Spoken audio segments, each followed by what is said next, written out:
There is a certain franchise that has had a big impact on me growing up. Hell, you can even say that my love for this series is the main reason why I chose a robot avatar to represent me. I am, of course, talking about the blue bomber megaman.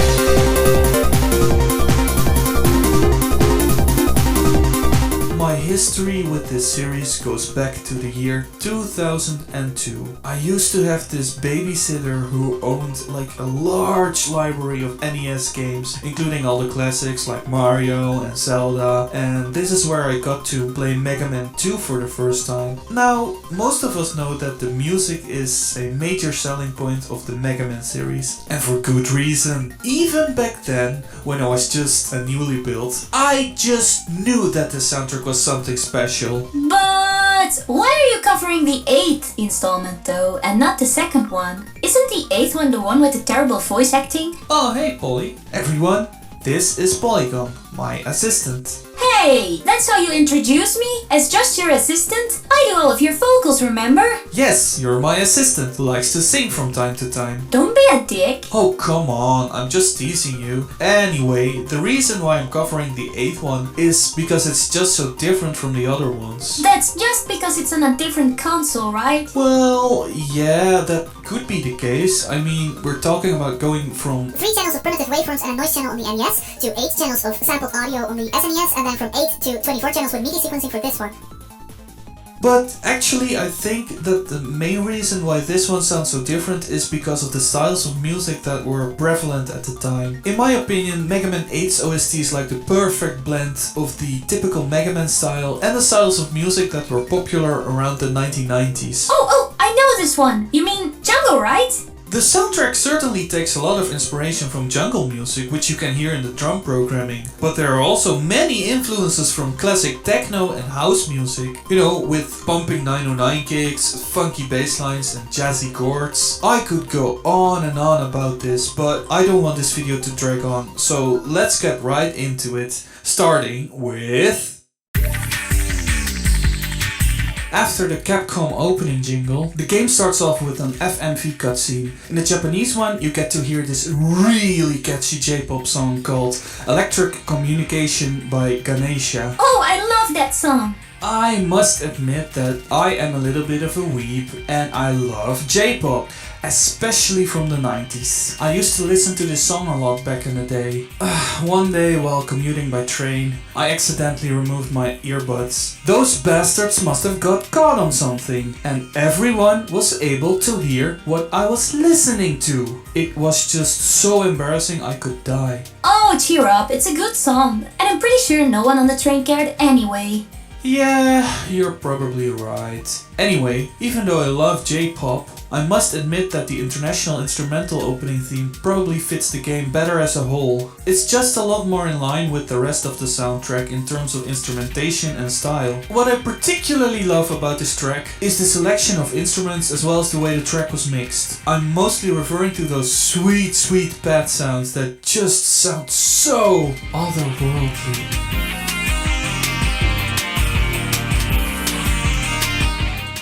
Many Rompler keyboards from this era, like the ones from Korg and Roland, had just stunning pad sounds. It makes the track sound so dreamy and floaty. The bass fits perfectly with the light percussive instruments. I also like how it slides from note to note. It's just so funky.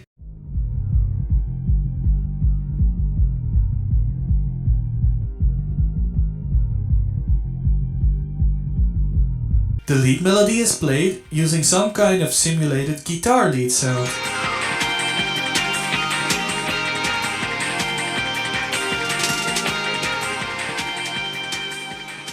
Which actually doesn't sound half bad.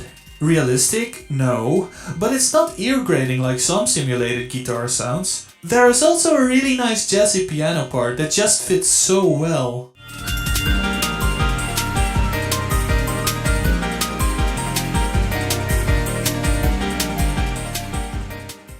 After that, it transitions into a part with a sound that is used all throughout the soundtrack.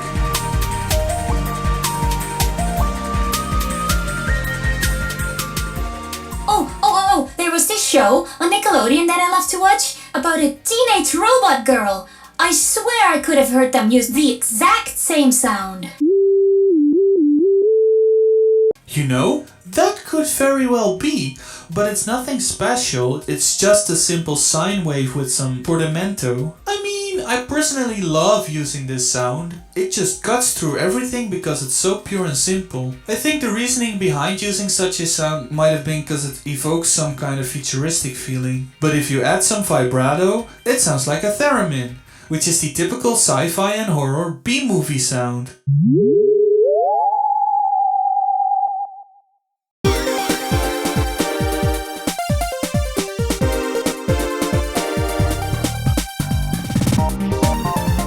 Oh my god, this bassline is so funky. Yeah, and the main melody isn't bad either. Did you know that this loop is only a couple of seconds long? Really?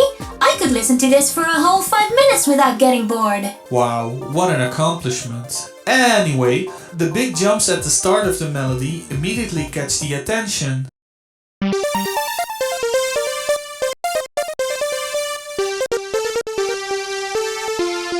Which makes this a perfect attention grabber for the start of the game. Hey, do you play that second phrase again? Why? Does it remind you of something? Remind me of something. Remind me. Remind me. Remind me. They stole. Nope, it's just a coincidence. This might be one of my favorite tunes from the game. The melody is just so good.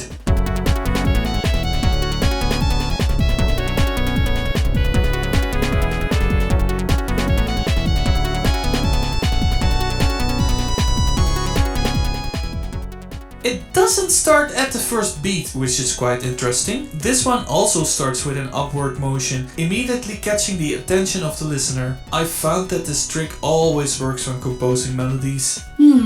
But what kind of instrument is it supposed to be? I think it's supposed to be a saxophone. But it sounds so thin.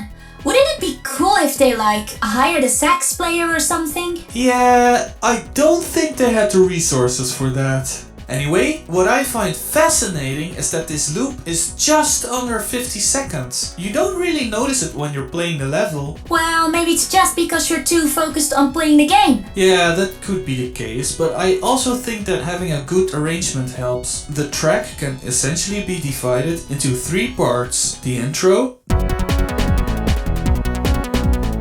the saxophone part, and the trumpet part.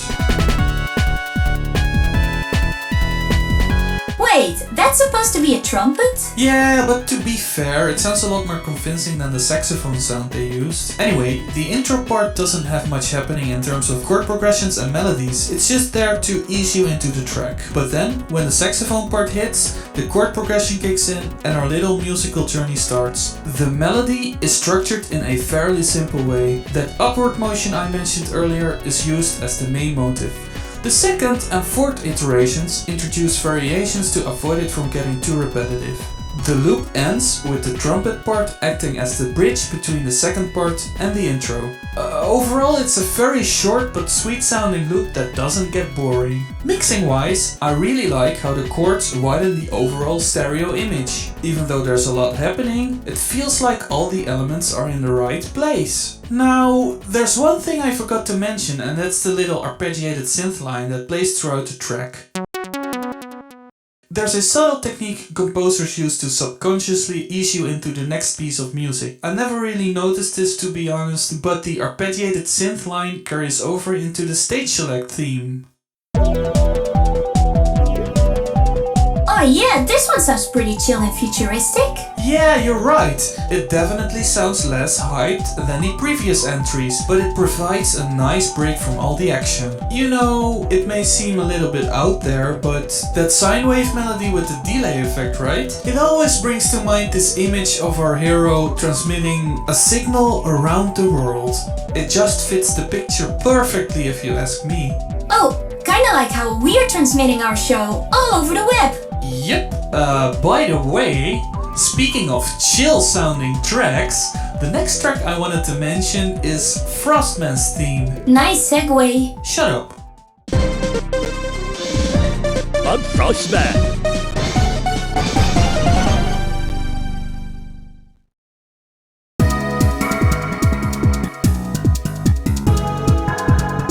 I could go on and on about how great these melodies are, but then every track review would be the exact same. It's just a fact of life that megaman music has great melodies. Let me quickly mention that this one also doesn't start at the first beat.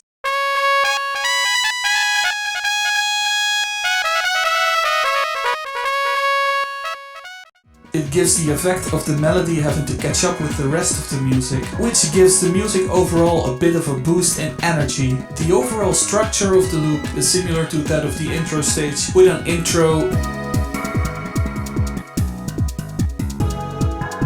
an A part, and a B part that acts as the bridge. This time around, however, the main melody is much longer and plays twice without any variation. You know, sometimes I wonder what gives certain game music that icy, chilling vibe. That's a pretty good question. Well, the first thing that comes to mind is the sound selection. I think that over the years we've come to associate certain sounds with certain types of scenarios. In this case, it's the resonant, echoey sound that plays throughout the track. To me, it conjures up the image of someone hitting an ice peak in a large, icy cave. Oh, here's another one. Jingle bell sounds. You're right, there's something else I wanted to mention, and that's this sick bass line. Rather than, I don't know, playing a straight 8-note bass line or something, the bass is doing all kinds of funky syncopated stuff.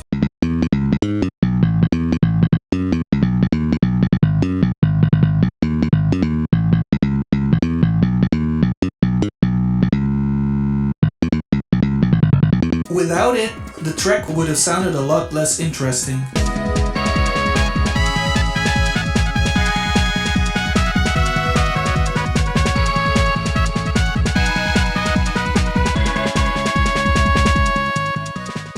It just adds so much coolness to the track. I see what you did there. After the bridge, the track loops back to the beginning and the intensity goes down. Having an intensity curve that looks like this, going gradually from low intensity to high intensity, makes for a loop that doesn't get stale or boring quickly. It's just a great way of arranging your 50-second loop.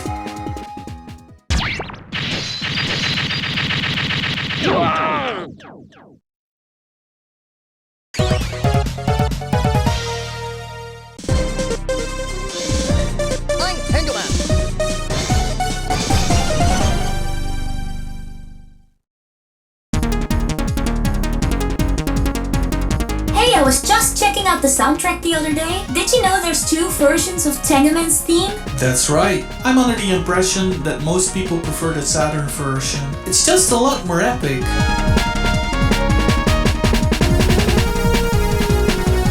However, I do think that the much more uplifting major key PS1 version fits the bright and colorful palette of the stage better.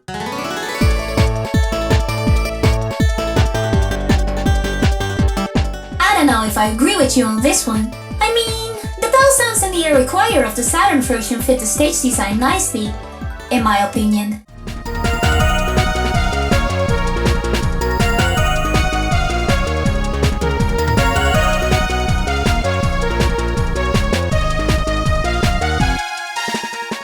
I guess it's just a matter of preference. It was regretful.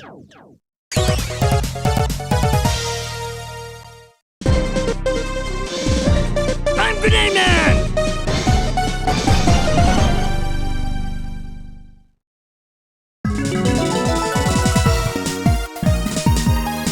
As you can hear, Grenade Man's theme starts off with a melodic phrase that kind of outlines the scale we're in.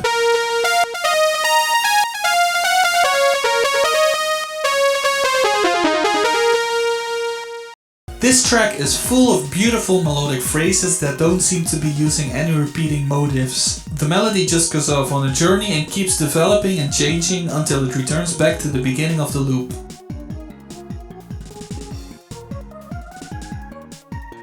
To distinguish the parts from each other, the first and third parts make use of this classic lead sound, which I swear I've heard before on one of my Roland or Korg synths. The second part uses a different sound. I have honestly no clue what this is supposed to be.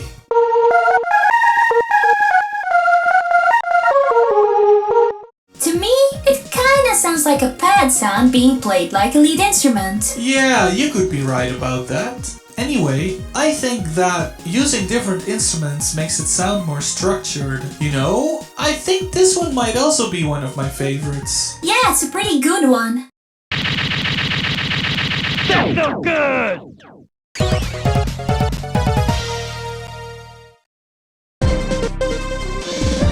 I'm Aquaman.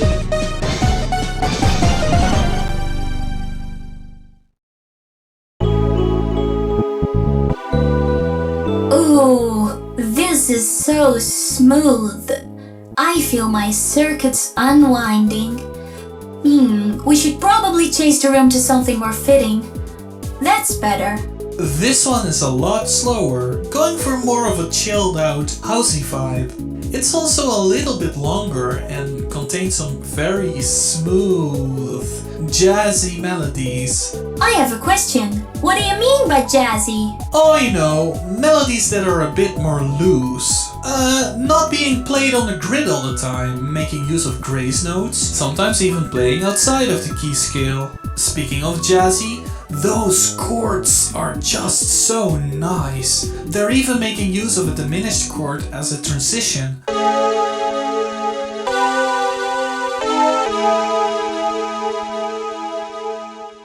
Something like this wouldn't have been possible on the NES, not without using an extra sound chip or using lots of arpeggios. It would have simply eaten away all of your polyphony. By the way, I really like how in tune with the musical styles of the decade this soundtrack is, without losing its typical megaman style. You know, I bet a real pro could sneak this into a classic house mix and no one would even pick up that it's from a game soundtrack.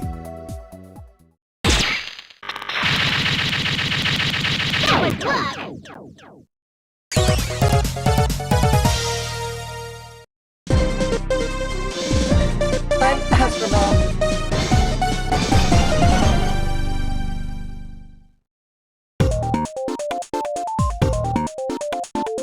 Oh, let me do this one for a change, please. I think it's pretty cool how they managed to get it to sound so spacey. The pure sine wave tone of the melody evokes a futuristic and space-like atmosphere.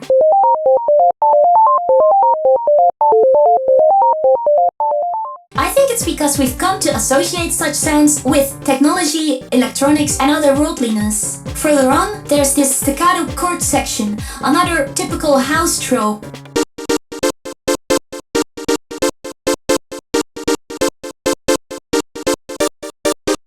It makes the track feel so groovy. You're right, thank you Polygon. This track doesn't feature significant key changes or extravagant melodies, but it's arranged in a way that it doesn't overstay its welcome.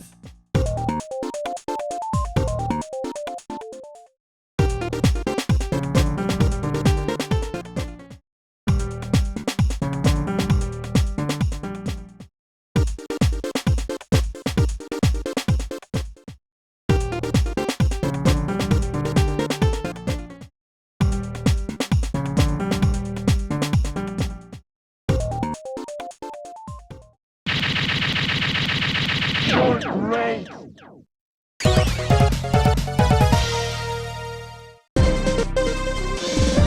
I'm Searchman, okay?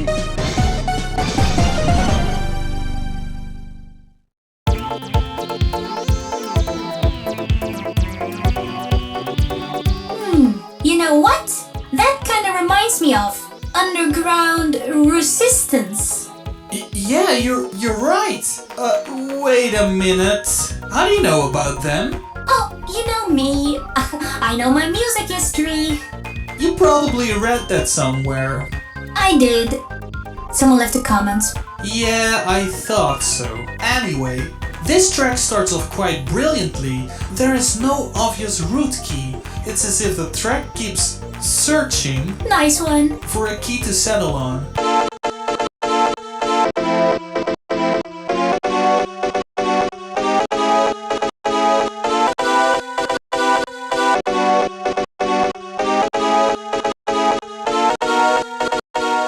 The stacked chord sound, which is where chords maintain their shape while only the pitch changes, is a typical hallmark of house music. This effect is often achieved by resampling a chord into a single sample, but here they're actually using the full 3 to 4 voices to play the chord. Oh, I like how the notes glide around here. The pitch bending certainly adds life to the synth sounds. Instead of playing every single note from the start, they glide from one to the next. They really had to do whatever they could do within the limitations.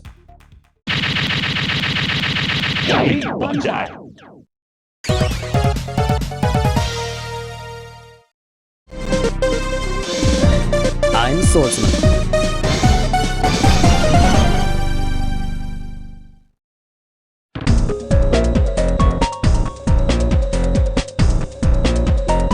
This one is very different from the rest. First of all, the pacing is a lot slower than the rest of the tracks and makes use of orchestral samples such as a harp and some kind of reed sound. It kicks off with this sinister vibe, featuring this cool marching drum beat layered with an orchestral percussion sample to set the tone. Some people have already mentioned that the melody sounds kinda reminiscent of the Megaman 3 Weapon Get theme.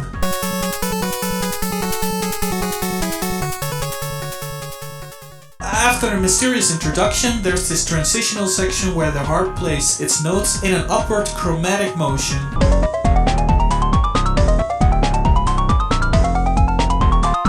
And after that transition, we're treated to a more typical melodic section.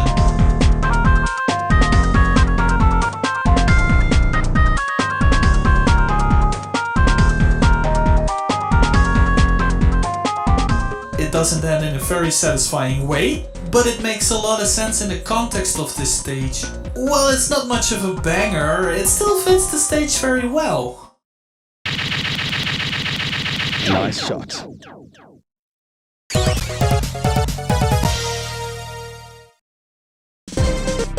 I'm Clown Man.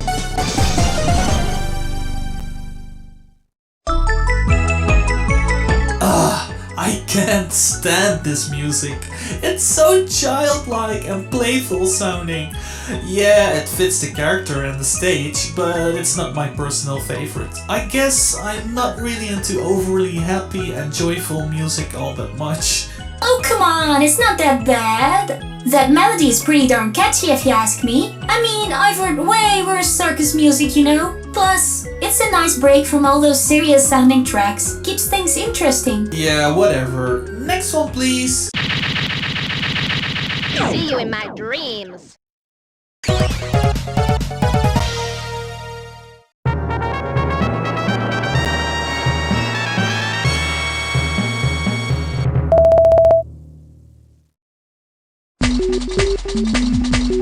Hey, we've encountered our first breakbeat sample.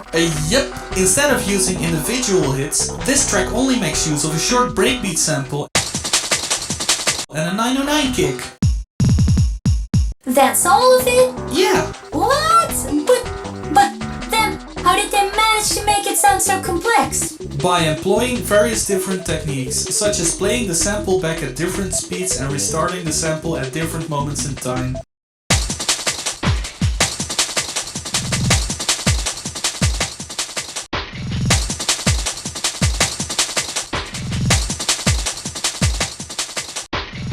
It's all fairly simple stuff by itself, but when you combine them, you end up with a way more intricate sound. Huh, I see.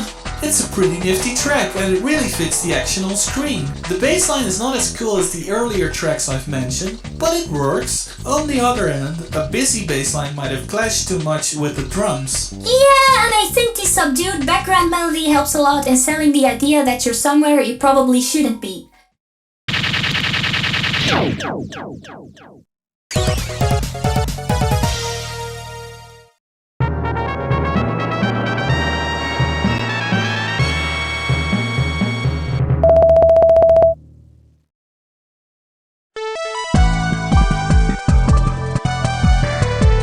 We're nearing the end of the journey, only a few more tracks to go. Aww! This one immediately starts off with the melodic part. It's like it's saying, we are nearing the end of our ride, shit's about to get real.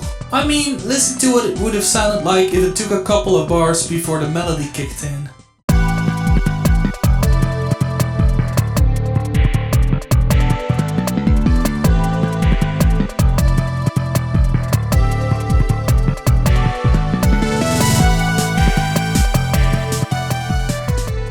Not the same, right? You're already fighting the enemies before the melody plays. Speaking of melody, don't you just love how beautiful it is?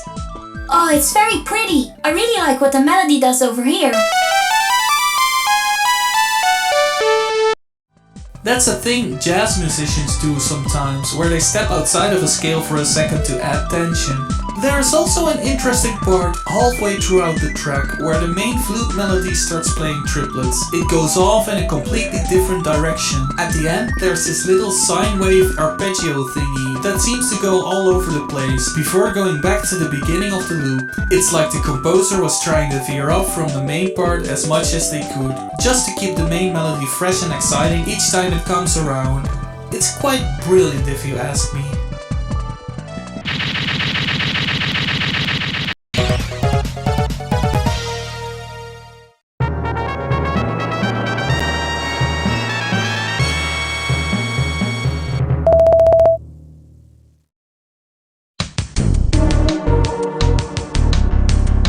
On its own, this one isn't that special in my opinion. It's just a track that didn't leave much of an impact on me. It doesn't have any passionate melodies or exciting drum patterns, but in the context of the game, this track works very well. Ooh, it sounds very sinister, like you're approaching a very powerful boss. Yeah, well, the boss isn't that hard if you know his weakness.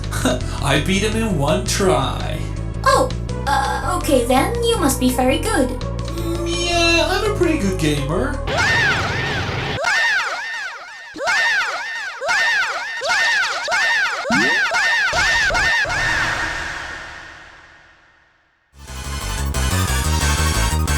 Oh yeah, baby! Woohoo! This beat kicks so much ass!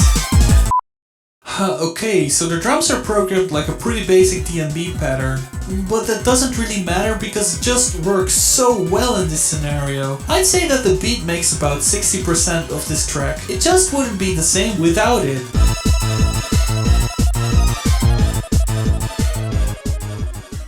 I also like the other sounds that they use throughout the track, like that metallic sounding orchestral hit. Yes, and don't forget the fast-paced synth line. It all makes for a hectic and extremely catchy boss battle theme, but for some reason they decided to go for a different snare sound on the Saturn version. The PS1 version uses a typical 909 snare, and the Saturn version uses a snare that I believe comes from the Korg 01W. I don't know why, perhaps it was just to differentiate both versions.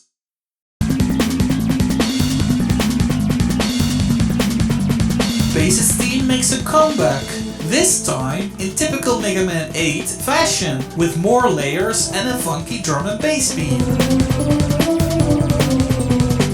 Oh, the bassline is pretty sick! Yeah, it's pretty sick, but personally I feel like the bassline could have been given a bit more attention. Maybe by incorporating a bass solo or a section where the drums and bass take center stage. There is another track that I wanted to cover, and that's this heroic track.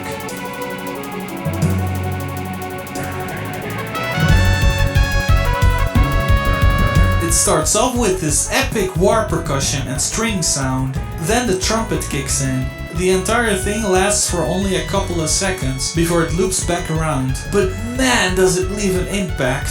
What strikes me about the melodic phrases used in Mega Man 8 is that they often start off with a high intensity and then slowly taper off to nothing. This loop kicks off with a bang and then kind of mellows out as it goes, only to grab your attention all over again at the loop's beginning. It's a pretty effective trick when your loop is only a few seconds long.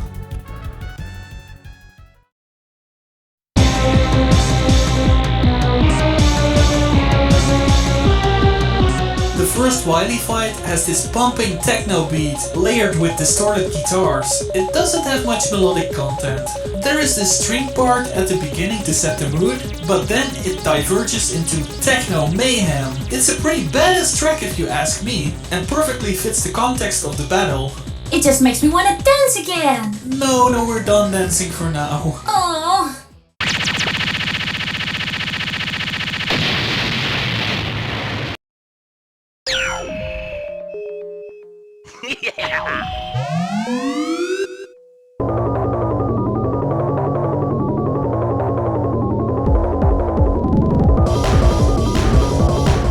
What the hell is this? It's the final boss theme.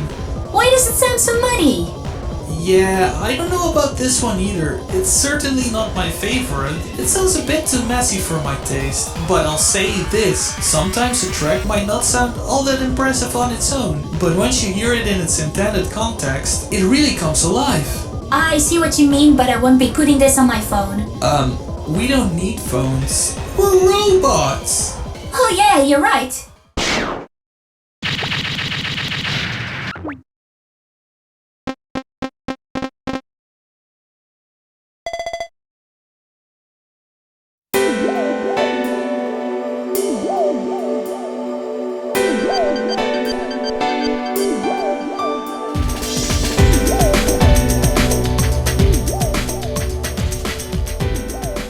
Now this one's a beauty. This track starts off with a beautiful melancholic piano that seems to be layered with a warm pad sound. After that, we get to hear a pretty nice saxophone melody. Hey, this saxophone sounds a lot more realistic. Why didn't they use this for the other tracks? Well, that's because the other tracks were played back in a sequenced format. Rather than storing the music as complete waveforms, it's stored as sound and sequence data. The sequence data, along with the instrument data, will dictate how the sound should be played back, i.e. the pitch, volume, panning, etc. They often did this to reserve space, resulting in less realistic sounding instruments. Okay, I left out many details, but that's the gist of it. Ah, I see. That's pretty smart. By the way, this track is really beautiful. Absolutely. It just feels right for the game's ending. It's hard to explain, but this track gives off the sense of an era wrapping up, with the game having been released in the late 90s, right on the edge of a new century. It's like it captures that moment of change. But hey, maybe that's just me reading too much into it. Do you know what kind of style this is? Well, I think the track has some influence from chill out and lounge music of the day, but it also contains a pretty fat sounding breakbeat. I'd say the piano and saxophone are quite reminiscent of smooth jazz music from the era. Oh, we should do like a mix of this type of music. What do you think? That's not a bad idea. Anyway, I've been nerding out for a while now and we should probably wrap this up. I haven't covered every single music track, but that doesn't mean that they're not good. I just left them out for time's sake. Overall, I've gotta say, I really love this soundtrack. It has some really strong pieces with some incredibly memorable melodies. What I love about this soundtrack in particular is that it seamlessly blends the typical Mega Man style with some of my favorite styles of music. It manages to capture the right feelings that fit the gameplay very well, despite all the limitations. I recommend you guys to check out Mega Man Legacy Collection Volume 2 for the full soundtrack. And don't forget to subscribe! Yes, and please leave a comment. That would help us out tremendously. Thanks for watching! Thank you! Bye bye!